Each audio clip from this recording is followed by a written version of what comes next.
தண்ணி பாட்டில் கடை விடுங்க. ஒரு மக்கள் பந்தி முடிஞ்ச உடனே இலை போடும்போது தண்ணி பாட்டில் வைங்க. அந்த தண்ணி பாட்டில் வேஸ்ட் ஆகாம இருந்தா கூட 20 பேர் 100 பேர் கிட்ட சாப்பிடலாம். ஒரு ஆளுக்கு ஒரு பாட்டில் கொடுங்க. அந்த வழியில நிக்கிறத கொஞ்சம் தயவு செஞ்சு நிக்காதீங்க. வழிபாதையில கொஞ்சம் வழிபாதையில நிக்காதீங்கயா, கொஞ்சம் வழிபாதையில நிக்காங்க.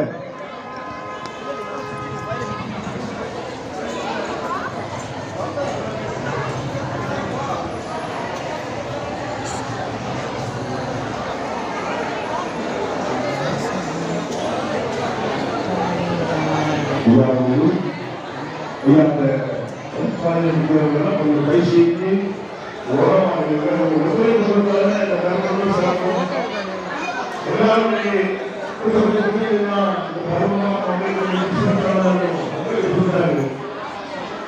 தயவு செய்து